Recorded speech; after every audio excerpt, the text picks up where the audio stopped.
Is Tara Reid, who is coming to our show from Russia, where she is seeking political asylum. She is also seeking safety from the United Nations because her and her lawyers claim that her human rights have been compromised by the United States and the federal government, which is weaponizing the Justice Department in order to, I guess, how would we put it, politically attack her because she has come forward with her sexual allegations from President Joe Biden from 1993. So thank you so much for joining me today, Tara. I know the news today is that your lawyer has sent an email to Representative Jim Jordan volunteering to testify about the persecution you've suffered for the Select Subcommittee on the Weaponization of the Federal Government. So, how are you? This seems like a big turn of events, and what can you tell us about it? Well, hi.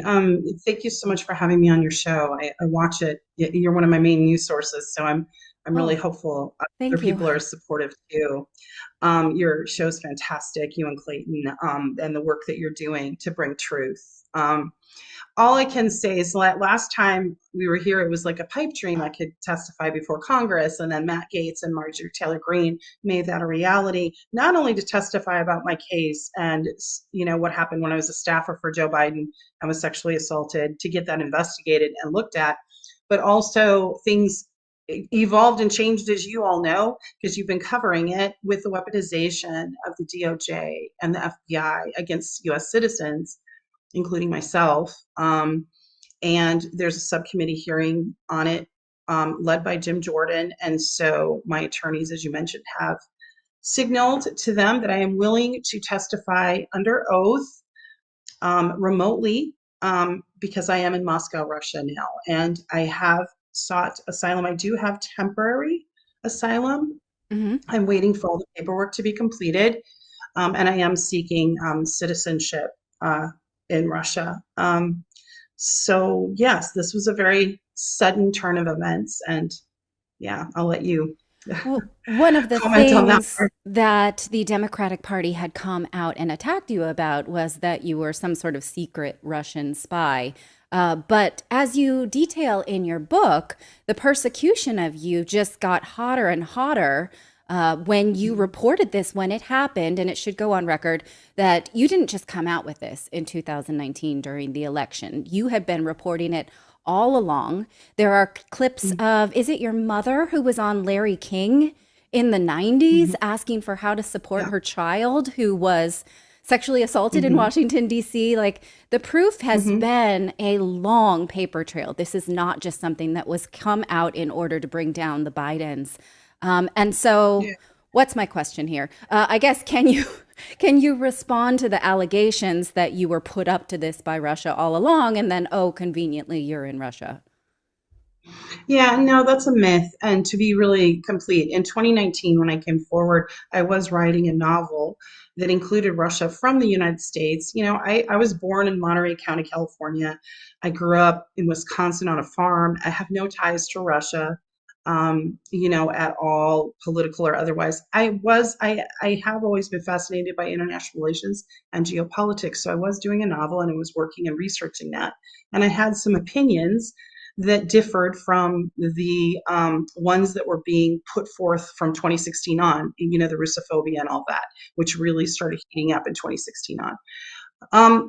That They pulled those clips after I came forward about Joe Biden, as if, and it was just kind of a switch and bait. It was so people would look at that rather than the fact that Joe Biden had been inappropriate, with many women, not just me, because I was one of 8 women that came forward, as you might recall. And I was the one with the sexual assault allegations. But there are other women who have been too frightened to come forward because they've seen the amount of harassment and vitriol that's been coming at me from the Democratic leadership. That really heated up. I mean, they accused me of perjury. If you recall, last time I was on your show, I had to get lawyers. I was an expert witness for domestic violence victims. They said I lied about my education under oath. I was threatened with up to 30 years in prison and a criminal investigation. All of that was dropped. I never lied about my education. So then they came at me with that sealed warrant, from the DOJ and FBI, which we can talk about in a minute. But it's just been constant, one thing after another, to try to silence me and suppress the story. But it's not just happening to me, it's happening to other people who are trying, journalists who are trying to bring truth, independent journalists trying to bring truth about some of the political things that are happening right now. And the Biden administration, I think, has turned into actually a regime. It's using almost fascist techniques to silence and suppress information. Now, one of the things that you've also done is sought an appeal under the UN special procedures from a human rights Hmm. rapporteur. This is the same thing that Julian Assange did in 2018 when he was facing extradition and facing expulsion from the Ecuadorian consulate. Is he went to a rapporteur and said, "Look into this because I am being threatened with encroachment," meaning you're sent back to where you come from and it's dangerous for you there. The United Nations rapporteur, their success rate, I think, for like solving these things is in the 10% or something like that. So, do Or you have less. expectations? That's according to the rapporteur who was working on the Mhm. Assange case. So, what is your expectations for that process? Well, you bring up a good point. It doesn't seem very hopeful, does it? My hope is that maybe even EU members like Claire Daly or Mick Wallace will comment on it, or maybe a UN member state might get involved. But at this point, I think legally what has to happen is the special rapporteur has to make an inquiry to the U.S. State Department and say, "Hey, what's up with this?" And what do you have on this? Because we have been trying FOIAs, we have been trying to get that sealed case opened. We're trying to find out about the red notices from Interpol that were supposedly at the border. And we're just getting stonewalled. My attorneys are, and so have journalists actually that have tried to look into it. So I think this mechanism might hopefully bring some transparency, but I think you're right. It's kind of it's not always very effective in this day and age right now. And so, do you think Representative Jim Jordan is receptive to a testimony on this? I have not received any answer from him directly. The only members of Congress that have engaged me has been Matt Gaetz and Marjorie Taylor Greene. I know that Matt Gaetz' special counsel was open to me doing this, and they are still opening, but they're not planning on having me testify as long as I'm in Moscow, Russia. That was the last I heard. So Okay. we're trying to say, hey, look, why can't I testify remotely? Why can't I have a statement put in? Because I Right. am a citizen, a whistleblower that's being silenced. I mean, I had to seek safety and asylum in another country. Yeah. That says everything right there. Right. I guess this is kind of an obvious question, but I want to ask it. Do you want to be there? Right now, okay, this is the thing. When I came here, I was on vacation for 7 days. So, and I was telling, Clayton and you, I think, earlier that I had a suitcase with 7 days worth of clothes, not even a coat. And so I don't have many of the things that I need with me right now. And that's a bit of a challenge because I can't get mail here. My understanding is So you're gonna need a coat in Russia. yeah, I am gonna need to go. So I came here for the book.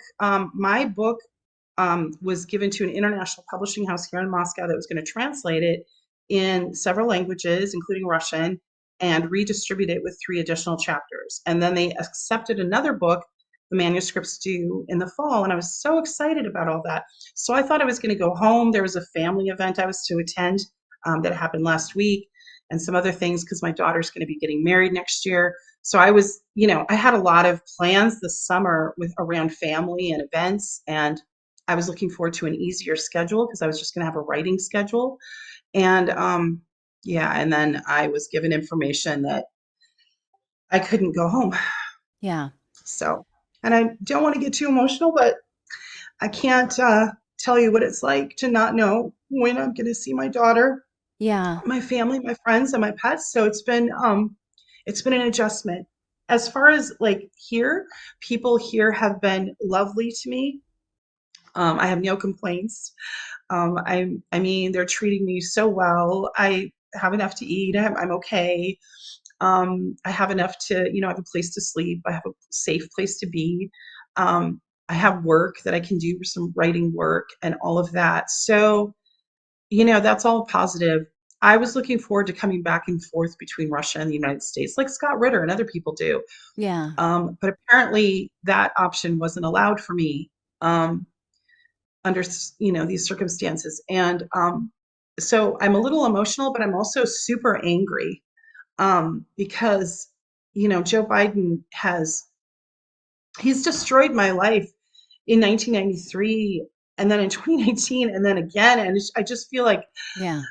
when does it end? And it's not just him because he seems barely coherent, but like his team around him, they're operating with such impunity that I feel like I keep having to say something because I'm not the only citizen being singled out and being oppressed. I mean, he's taking out his political opponent.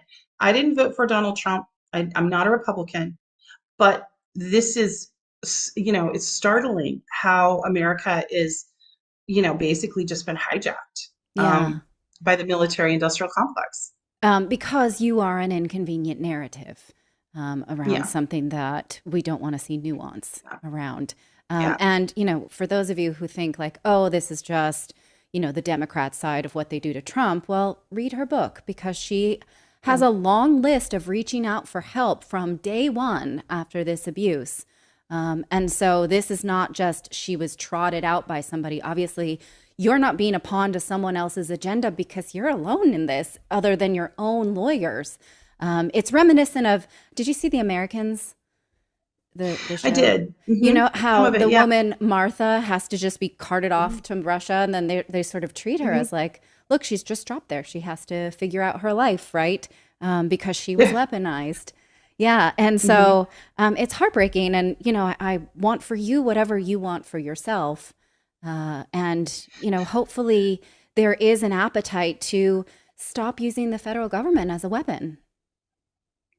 I think you're right. I think, and the more that your show and other shows can bring attention to this weaponization, Matt Taibbi has done some fine work really exposing it.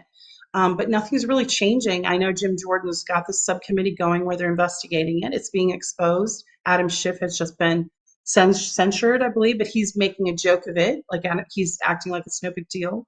But really, I mean, I feel lucky that I'm alive. I mean, one of the things that Matt Gaetz said to me is he said, Tara, I'm very concerned about your physical safety in the United States. So it wasn't just about, walking into a cage.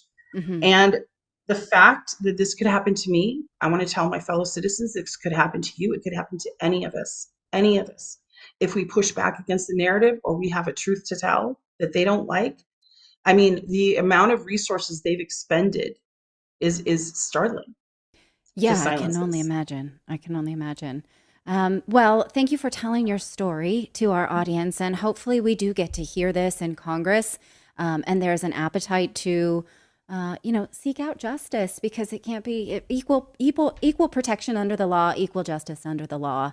That is the intention of the Justice Department. It does not seem to be functioning that way. So, thank you for keeping in touch, and I wish you um, liberty. I wish you Thank liberty. you. Yeah. Same to Okay. you. It was talking to you. Take Yeah, good care. always a pleasure. Okay. Thank you. Mhm.